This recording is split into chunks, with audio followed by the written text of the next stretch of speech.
अगले साल ये जो सोशल मीडिया मार्केटिंग का पूरा डोमेन है 170 बिलियन डॉलर्स को क्रॉस करने वाला है। अगर हम मार्केटिंग की बात करें, एड्स की बात करें, तो आज की डेट में 60% से ज्यादा जो एड्स चलती हैं वो डिजिटली चलती हैं, क्योंकि नई एज में सोशल मीडिया आ गया है, लोगों का अटेंशन स्पैन कम हो गया है। इसलिए आज अगर किसी को कुछ जानना होता है, कुछ समझना होता है, तो लोग एक वीडियो देखना चाहते हैं रादर देन कि वो किसी आर्टिकल को या किसी इंफॉर्मेशन को पढ़े। वीडियो में हम बात करने वाले हैं डिजिटल मार्केटिंग के बारे में। क्या होती है डिजिटल मार्केटिंग, क्या क्या स्किल्स हमें सीखने की जरूरत है, अगर हमें इस फील्ड में एंटर करना है तो क्या क्या स्टेप्स रहेंगे, किस तरीके से हम पैसे कमा सकते हैं यहाँ से। तो डिजिटल मार्केटिंग में यूजुअली आजकल लोग इसलिए जाना चाहते हैं क्योंकि एक तो सोशल मीडिया हमारी लाइफ के अंदर घुस गया है। हमें पता है हम भी उतना ही इंस्टाग्राम, उतना ही फेसबुक, उतना ही यूट्यूब चला रहे हैं जितना बाकी लोग चला रहे हैं। इस तरीके से जो सारी की सारी ऑडियंस है वो टेलीविजन, न्यूज़पेपर्स, रेडियो से शिफ्ट होकर सोशल मीडिया या डिजिटल प्लेटफॉर्म्स पर आ गई है।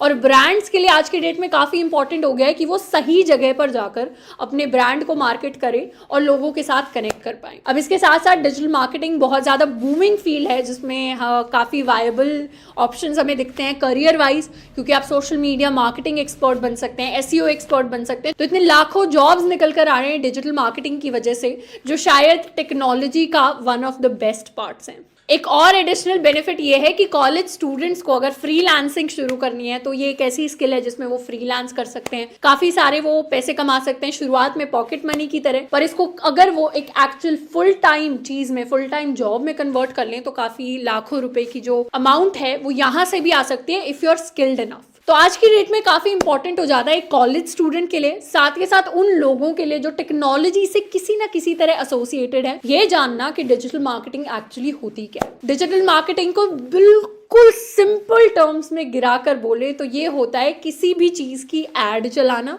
या किसी भी चीज को मार्केट करना डिजिटली।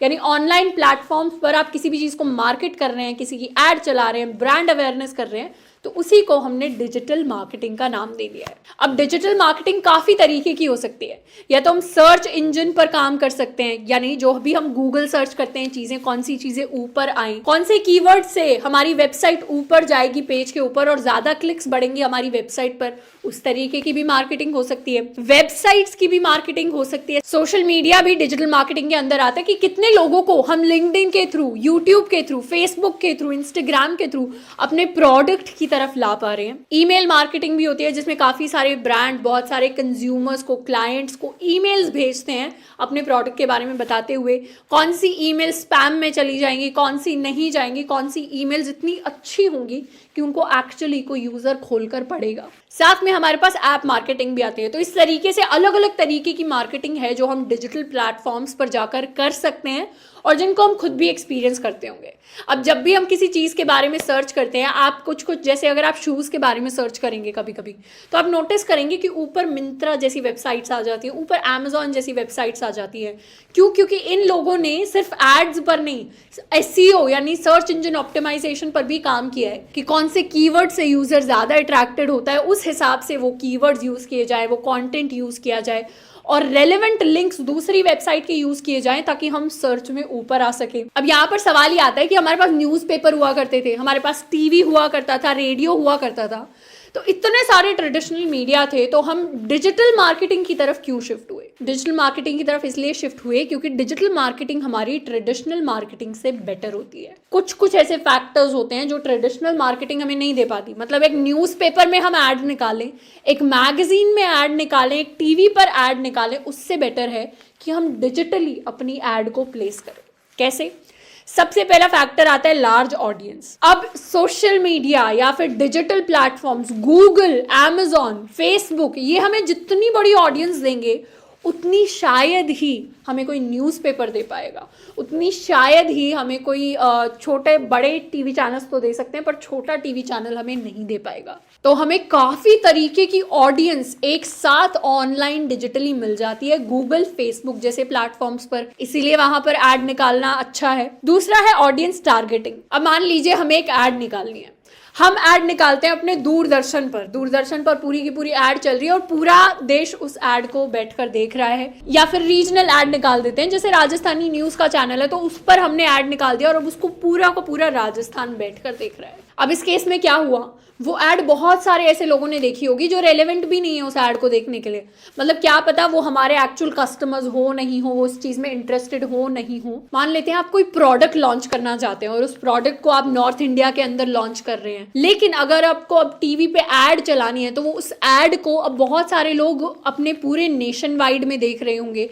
साउथ इंडिया के भी काफी लोग देख रहे होंगे, वेस्ट ईस्ट की तरफ से भी काफी लोग देख रहे होंगे, लेकिन आपकी जो टारगेट ऑडियंस थी ना वो सिर्फ नॉर्थ इंडिया वाले लोग थे। अब ऐसे केस में आपके जो ऐड है, आपका जो प्रोडक्ट है, वो ऐसे लोगों तक पहुंच गया है जो शायद आपके लिए रेलेवेंट ऑडियंस भी नहीं है। तो आपने एक तरीके से एक्स्ट्रा खर्च भी किया, उन लोगों तक भी गए जिन लोगों तक जाने के बाद आपके पास कोई आउटपुट या रिजल्ट नहीं आने वाला। पर डिजिटल मार्केटिंग में हम इस चीज से बच जाते हैं क्योंकि ऑलरेडी कंपनीज हैं जिन्होंने लोगों के इंटरेस्ट जो है स्टोर कर लिए हैं, किस चीज में वो इंटरेस्टेड हैं, किस तरीके का वो कंटेंट कंज्यूम करते हैं, कैसे ब्रांड्स की वो चीजें खरीदते हैं। तो वो सारा का सारा डेटा जो एड्स चलाती हैं कंपनीज, गूगल, फेसबुक जैसी कंपनीज उन ब्रांड्स को दे देती है और उस हिसाब से वो ब्रांड्स टारगेटेड एड्स चलाते हैं सिर्फ उस ऑडियंस के लिए जिनका शायद एज ग्रुप रेलेवेंट है, जिनका शायद रीजन रेलेवेंट है, जिनकी शायद ऑक्यूपेशन यानी जो वो काम करते हैं वो ज्यादा रेलेवेंट है। तो इस तरीके से हमें टारगेटेड ऑडियंस मिल जाती है। तीसरा है कॉस्ट इफेक्टिव। पहले अगर आपको किसी मैगजीन में एक एड निकालना होता तो कितने पैसे लगते थे, किसी न्यूज़पेपर में एड निकालना, आज की डेट में काफी ज्यादा पैसे लगते हैं, फ्रंट पेज के इतने, थर्ड पेज के इतने। उसी तरीके से अगर आपको टीवी पर एड दिखाना है तो भी बहुत ज्यादा पैसे लगते हैं, लेकिन डिजिटली जाकर एड दिखाने में आपको कंपैरेटिवली कम पैसे लगेंगे। शुरुआत में तो आप सिर्फ कुछ पैसों के थ्रू आप एक्सपेरिमेंट करके देख सकते हैं कि डिजिटल मार्केटिंग आपके लिए काम भी कर रही है या नहीं, या किस तरीके की मार्केटिंग आपके लिए काम कर रही है। जो मार्केटिंग काम कर रही है उसको आप एनालाइज करिए और उसमें ज्यादा फिर आप पैसे फनल इन करिए फॉर मार्केटिंग योर प्रोडक्ट। तो उस तरीके से कॉस्ट इफेक्टिव बहुत ज्यादा है। चौथी चीज जो यहाँ पर आती है वो इमीडिएट फीडबैक। अब आपको किसी मैगजीन में कोई एड निकालनी होती थी, पहले न्यूज़पेपर में एड निकालनी होती थी, तो आपको एक्चुअली पता नहीं चलता था कि इस न्यूज़पेपर के थ्रू मेरे पास कितने कस्टमर्स आए। लेकिन आज की डेट में हमारे पास पूरे एनालिटिक्स होते हैं, गूगल पूरे एनालिटिक्स देता है कि कितने लोगों ने आपके ऐड पर क्लिक किया, कितने लोग आपके पास आए। तो आपको इमीडिएट फीडबैक मिलता है। अगर आपके एड्स काम नहीं कर रहे तो आप उनको चेंज करते हैं, आप अपने कंटेंट को दूसरी तरीके से फ्रेम करते हैं ताकि वो काम करने लगे। उस तरीके का जो फीडबैक लूप रहता है वो ज्यादा इफेक्टिव होता है एज कम्पेयर टू ट्रेडिशनल चीजें। और पांचवा चीज है इजी ट्रैकिंग, यानी आजकल गूगल, फेसबुक जैसी कंपनीज पूरे के पूरे एनालिटिक्स आपको पेजेस दे देते हैं जिसके ऊपर आप बहुत अच्छे से ट्रैक कर सकते हैं कि कितने लोग आ रहे हैं, कितने लोग नहीं आ रहे, कहाँ पे आपको ज्यादा इनपुट डालने की जरूरत है इन टर्म्स ऑफ ज्यादा एड्स हम दिखाएं। अगर मान लीजिए आपने एक रैंडम एड निकाल दिया, उस पर लोगों ने क्लिक किया, और अगली बार अब आप किनको टारगेट कर रहे होंगे, उन लोगों को टारगेट करेंगे स्पेसिफिकली जिन्होंने एक बार क्लिक करके देखा जरूर, तो उन्हीं को आप कॉल करके अपना जो प्रोडक्ट है वो सेल कर सकते हैं। तो इस तरीके से पूरा का पूरा जो सिस्टम है बहुत अच्छे से स्ट्रीमलाइन और बहुत ज्यादा इफेक्टिव हो गया है। अब इसमें सवाल आता है सिस्टम तो इफेक्टिव हो गया पर इससे हमें अगर करियर बनाना है तो हमें कैसे फायदा हो। तो एक step by step road map की अगर बात करें डिजिटल मार्केटिंग में तो वो होगा सबसे पहले टू फाइंड योर नीश। अब ऐसा नहीं है कि आप फेसबुक पर भी ऐड चला रहे हैं, गूगल पर भी ऐड चला रहे हैं, यूट्यूब पर भी ऐड चला रहे हैं, लिंक्डइन पर भी ऐड चला रहे हैं, साथ के साथ आप SEO भी कर रहे हैं, वेबसाइट्स बना भी रहे हैं। तो ये सारे के सारे जो काम है ना उनके बारे में बेसिक नॉलेज होना अच्छा है, लेकिन आपको शुरुआत में देखना पड़ेगा अपने इंटरेस्ट के हिसाब से कि आपको कौन सी डायरेक्शन में जाना है। जिस डायरेक्शन में जाना है उस डायरेक्शन में आप अच्छे से काम कर सकते हैं, वहां में नीश अपनी डेवलप कर सकते हैं। उस स्किल में ऐसे बनना है कि टॉप 3 का अगर हम नाम लें तो उसके अंदर आपका नाम जरूर आए उस पर्टिकुलर स्किल के अंदर। उसके बाद टारगेट करना है अपने क्लाइंट्स को। अब जरूरी नहीं है शुरुआत में क्लाइंट्स आपको पैसे दे रहे होंगे, शुरू में हो सकता है आपको फ्री में काम करना पड़े, विच इज कम्प्लीटली ऑलराइट, क्योंकि शुरू में आप बस थोड़ा बहुत वर्क एक्सपीरियंस ले रहे हैं, टेस्ट कर रहे हैं खुद को भी। पर उसके बाद एक बार आप जब चीजें शुरू कर देंगे तो क्लाइंट्स आपके पास आने लगेंगे एंड फिर वहां से एक मॉनेटरी जो साइकिल है वो डेवलप होगा। उसके साथ साथ आती है फ्रीलांसिंग। अब फ्रीलांसिंग में सबसे पहले फ्री आता है, हो सकता है कुछ टाइम तक फ्री में काम करना पड़े, पर आप उसके बाद ऐसे क्लाइंट्स के लिए काम कर सकते हैं जिनको एक्चुअली जरूरत है और आपके पास भी पोर्टफोलियो में चीजें होंगी उन क्लाइंट्स को दिखाने के लिए। उसके बाद आते हैं हमारे रेफरल्स, जिन भी क्लाइंट्स के साथ आपने काम किया है। अब बिजनेस में क्या होता है ना, यूजुअली लोग एक दूसरे को जानते हैं, तो जिस भी क्लाइंट के साथ आपने काम किया है वो अपने किसी दोस्त को, किसी रिश्तेदार को सजेस्ट कर देगा कि मैं तो ऐसे ऐड चलाता हूँ, आप देख लो, इनसे बात कर लो।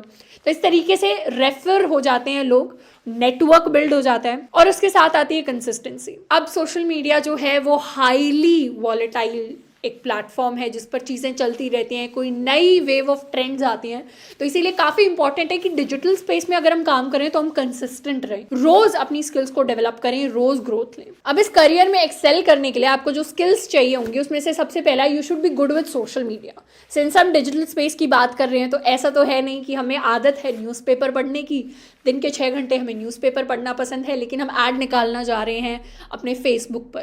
तो अगर आप फेसबुक पर ऐड निकालने का काम कर रहे हैं तो you should know how Facebook works. आपको सबसे पहले एज अ कंज्यूमर उसको थोड़ा एक्सपीरियंस करना पड़ेगा, फिर एज अ मार्केटर उसको थोड़ा एक्सपीरियंस करना पड़ेगा, तब जाकर यू विल नो कि किस तरीके का कंटेंट आपके क्लाइंट के लिए, आपके ब्रांड के लिए वहां पर वर्क कर रहा होगा। दूसरी चीज है data analytics and Google analytics.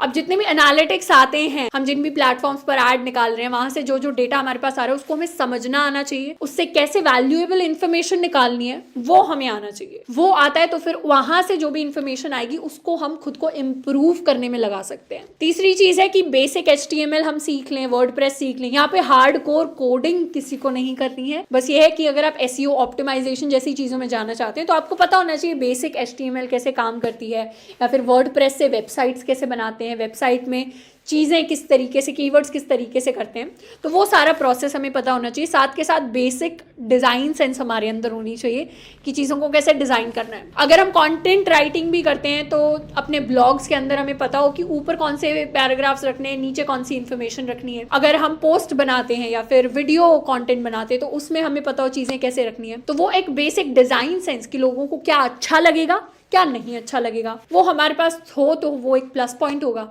अब इसमें काफ़ी लोगों का सवाल होता है कि क्या हम बस एक सर्टिफिकेट ले लें तो हमें क्या बेटर जॉब्स मिलने शुरू हो जाएंगे। तो इसका आंसर ये होगा कि सिर्फ सर्टिफिकेट लेने से कुछ नहीं होगा, क्योंकि डिजिटल स्पेस जो है, डिजिटल मार्केटिंग पूरा का पूरा जो एक करियर है वो काफ़ी प्रैक्टिकल करियर है। यहाँ पर बहुत कम थ्योरी और बहुत ज़्यादा प्रैक्टिकल नॉलेज है जो आपको एक्चुअली बैठ के प्रैक्टिस करनी पड़ेगी, तब जाकर आपके स्किल्स डेवलप होंगे। तो शुरुआत करनी है तो सबसे पहले प्लेटफॉर्म डिसाइड कर लें, उसके बाद स्किल्स डेवलप करें उस प्लेटफॉर्म के अंदर। शुरुआत में थोड़ा सा फ्री में काम करें, पोर्टफोलियो बिल्ड करें, क्लाइंट्स ढूंढें, डिफरेंट हमारे प्लेटफॉर्म्स होते हैं जहाँ पर हम जाकर फ्रीलांसिंग कर सकते हैं, वहाँ पर अप्लाई करें। और उसके बाद अगर आपको जाना है तो आगे जाकर आप प्रॉपर जॉब्स भी कर सकते हैं MNCs वगैरह में इन डिजिटल मार्केटिंग। तो आई होप कि आज की वीडियो से हमारे जो कुछ डाउट्स हैं वो क्लियर हुए होंगे। डिजिटल मार्केटिंग क्या होता है, किस तरीके से करनी है, क्या क्या स्कोप रहता है आगे। आज के लिए इतना ही, मिलता है नेक्स्ट वीडियो में। Till then keep learning and keep exploring.